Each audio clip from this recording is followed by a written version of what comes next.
Hi everybody, Chloe Thompson here, onboarding and recruiting specialist, and I'm going to show you how to use the Paylocity mobile app. So if you're curious about what the mobile app looks like when you download it for free, I'm going to lock out for 1 second, and it is on the bottom left there. It's that Apple icon. It says Paylocity. We'll click back in it, and you'll notice that when you click into the mobile app, you'll have to enter 3 things. One will be our company ID. It's the same for every person, 46043.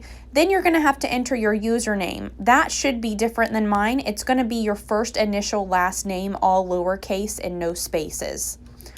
The password is a unique set of numbers and letters that you made up specifically when you onboarded with us and filled out all of your employee information. So if you can't remember this for some reason, do email me and I'll help you get into the system. So once we have filled out these 3 things, we're going to click the login button. And if you are an hourly employee and have to enter your time on the time card, we are going to go to the option that says timesheet. So once we click into timesheet, you'll notice that it brings up the pay period. For me, it's December 1 through December 7th. You'll always want to make sure that you're on the correct dates. And then once you know that you are, you're going to go to the top right and click Add. Now, the only thing that you have to fill out once you're in this page is the start date and end date. Make sure those dates are the dates that you're actually working. And the only thing you'll really have to fill out is duration. So we'll click into duration and you'll notice it's going to make us enter hours. Now we can edit this. If I only worked 5 hours, I'll put 5.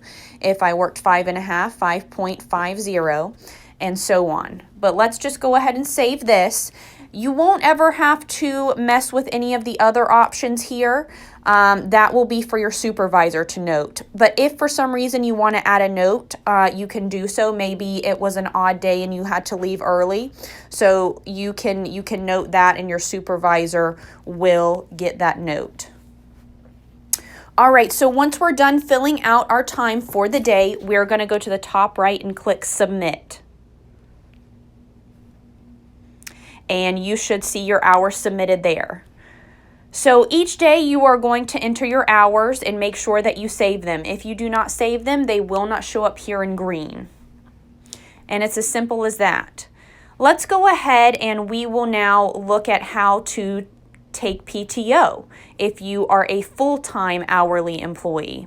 So let's go back to those 3 little bars at the top left, and we are going to find the, let's see, time off option. Once we're in time off, you'll automatically notice that any PTO that you have accrued so far will be listed and your floating holiday will be listed. Please note that you can carry over 40 hours per year. Anything over 40 hours by December 31st is going to be lost, so make sure that you are aware of that.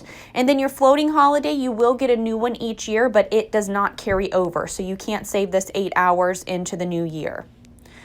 So if we want to request time off, we're going to go to the bottom and find the option that says Request and click it. You'll enter your request type, whichever one you're choosing, let's say PTO, and make sure you're on the start date and you have the correct end time.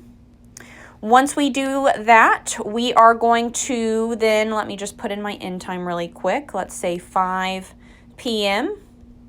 And then I'm going to note 8 hours per day because I do get an hour off for lunch. So 8 to 5 for me. So I'm going to take off a full day. And then once I'm done with that, I will click Submit. And once you click Submit, it should show a successfully submitted PTO. Now, submitted means that it has automatically been sent to your supervisor and they are going to approve it from there. You should be notified by Paylocity once this is approved by your supervisor. And it's as simple as that. Now, you can also check out other things on the mobile app. We do have the community feed, so you can stay up to date with what's going on within the company. This is for all 7 regions within the company, so this may indeed, some of these posts may not apply to you, but it's just a good way to keep updated. We do post company events whenever payroll is going to be ran. We also post that. So it's a great feature to check out, and you can browse other things that you do have access to. But the main things for hourly employees, whether full-time or part-time, you will be marking your time on your timesheet. All right, that is it, everybody. I hope you